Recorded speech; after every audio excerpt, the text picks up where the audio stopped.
एक बार महात्मा बुद्ध किसी गांव में प्रवचन दे रहे थे। वे अपनी बात को समाप्त करते हुए बोले, मानव के दुख का कारण है स्वयं को किसी से बांधना। जहाँ भी मोह होता है, बंधन होता है, वहाँ दुख स्वयं ही उत्पन्न हो जाता है। अत अपने बंधनों को जानें और उनसे बाहर निकलने का प्रयास करें। इसके बाद उन्होंने सभी लोगों को आशीर्वाद दिया और फिर अपने आश्रम को लौट गए। अगले दिन उनसे एक व्यक्ति मिलने आया। वह बुद्ध को दंडवत करता हुआ बोला, महात्मन, मैंने कल आपका उपदेश सुना। आपकी बातें मेरे हृदय में उतर गई हैं। मैंने अपने बंधनों को तोड़ दिया है, सारी मोह माया का त्याग कर दिया है। अब मैं आपकी शरण में आना चाहता हूँ। उस व्यक्ति की बातें सुनकर बुद्ध मुस्कुराए और धीरे से बोले, मुझे विस्तार से बताओ वत्स, तुमने कौन कौन से बंधन तोड़े और किसका मोह त्याग दिया है? वह व्यक्ति बोला, मेरे घर पर मेरे बूढ़े माता पिता और पत्नी है। मेरा एक छोटा बच्चा भी है। मेरी पत्नी बहुत बीमार रहती है। उसके कष्ट देखकर मैं अक्सर सोचता रहता था कि वह मर जाए तो उसके कष्ट दूर हो जाएं। उसकी वजह से मैं बहुत दुखी रहता हूँ। लेकिन कल जब मैंने आपका उपदेश सुना तो मेरी समझ में आ गया कि मेरे परिवार से मेरा बंधन ही मेरे दुखों का कारण है। अगर मैं इसके चक्कर में पड़ा रहूंगा तो कभी सत्य को नहीं जान सकूंगा। इसलिए मैं अपने घर को त्याग कर आपके पास आया हूँ। बुद्ध ने पूछा, क्या तुम सचमुच सभी बंधनों से मुक्त हो गए हो? देख लो, कहीं कोई बंधन तुम्हारे पीछे रह तो नहीं गया। वह व्यक्ति बोला, नहीं प्रभु, मैं अपने जीवन की सारी चीजों को पीछे छोड़ आया हूँ और अब आगे बढ़ना चाहता हूँ। बुद्ध ने कहा, अगर ऐसी बात है तो फिर ठीक है। आज तुम यहीं आश्रम में रुको, कल मैं तुम्हें बताऊंगा कि तुम्हें क्या करना है। बुद्ध ने अपने एक शिष्य की ओर इशारा किया। शिष्य ने उसे आश्रम के अतिथि कक्ष में पहुंचा दिया। वह व्यक्ति उत्सुकता पूर्वक आश्रम की गतिविधियां देखता रहा। उन्हें देखकर वह बहुत प्रसन्न हुआ और अपने सौभाग्य पर इतराता रहा।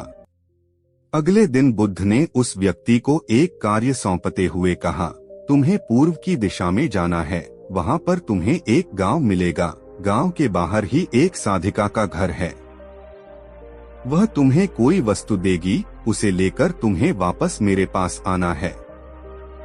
वह व्यक्ति पूर्व दिशा की ओर चल पड़ा। गर्मी का मौसम था। कुछ ही देर में वह पसीने से तरबतर हो गया। उसे प्यास भी सताने लगी। वह सोचने लगा कि अगर इस समय मैं अपने घर पर होता तो इस तरह गर्मी में पसीना नहीं बहाना पड़ता। पानी से हाथ मुंह धोया और एक चटाई पर बैठ गया। साधिका ने उसके सामने भोजन की थाली रख दी। वह जल्दी जल्दी भोजन करने लगा। अचानक उस व्यक्ति की नजर साधिका के पैरों पर पड़ी। उसके पैर बहुत सुंदर थे। वह उन्हें देखता ही रह गया। तभी साधिका ने उसका ध्यान भंग किया। वह बोली, जिस व्यक्ति को बुद्ध के चरणों में स्थान मिल जाता है, फिर उसे किसी अन्य के चरणों की आवश्यकता नहीं पड़ती। साधिका की बात सुनकर वह व्यक्ति लज्जित हो गया और नजरें नीची करके चुपचाप भोजन करने लगा। भोजन करने के बाद साधिका ने कहा, आप बहुत दूर से आए हैं, थक गए होंगे, यहीं चटाई पर लेट जाएं, मैं पंखा कर दूंगी। वह व्यक्ति बहुत थका हुआ था। वह चटाई पर लेट गया और अपनी आंखें बंद कर ली। साधिका उसे पंखा करने लगी, पर लेटने के बाद भी उस व्यक्ति को चैन नहीं आया। उसने धीरे से अपनी पलकों को खोला और चोर नजरों से साधिका को देखने लगा।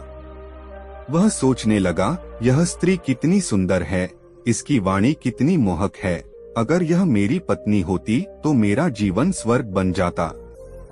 साधिका इसके मन की बात समझ गई। वह बोली, शरीर में कुछ नहीं रखा है, यह केवल मांस, मज्जा और अस्थियों का जोड़ है। जो व्यक्ति इसके आकर्षण से मुक्त हो जाता है वही सत्य को प्राप्त कर पाता है। यह सुनकर वह व्यक्ति घबरा गया। वह चटाई से उठ बैठा और बोला, अब मुझे बुद्ध के पास जाना चाहिए। कृपया आप मुझे वह सामान दे दें जिसके लिए बुद्ध ने कहा था। साधिका ने मुस्कुराकर जवाब दिया, बुद्ध ने आपको जिस कार्य के लिए भेजा था वह पूर्ण हो चुका है। साधिका की यह बात उस व्यक्ति को समझ में नहीं आई।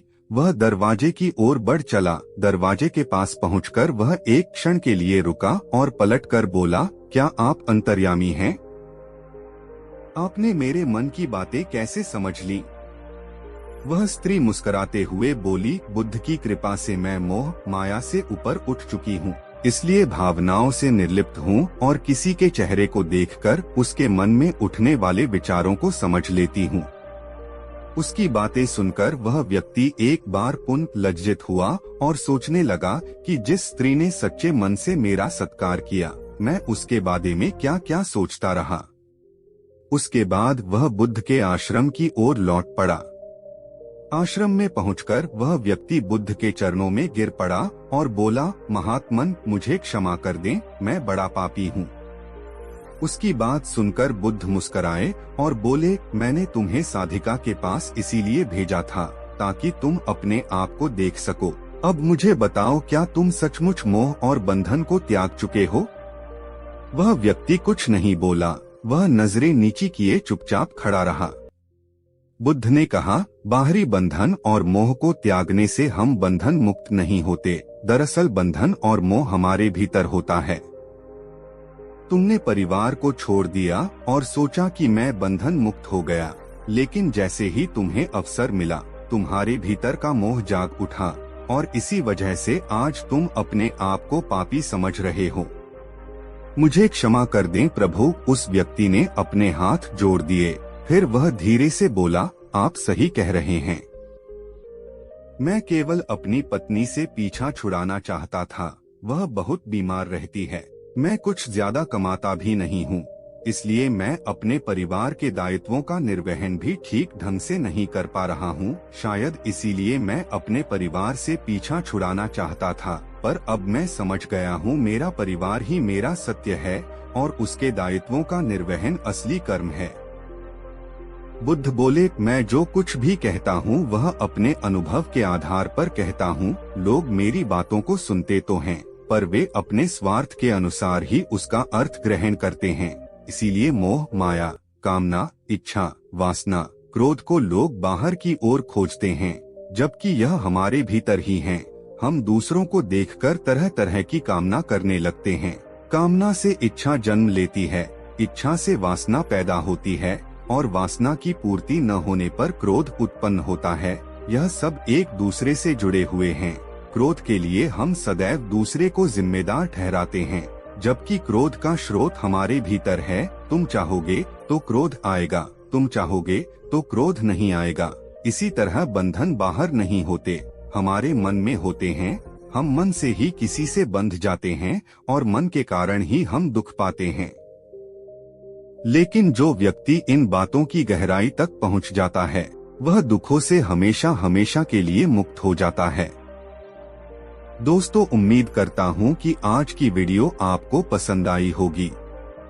ऐसी ही बेहतरीन कहानियों के लिए मेरे चैनल को सब्सक्राइब करें। धन्यवाद। नमो बुद्धाय।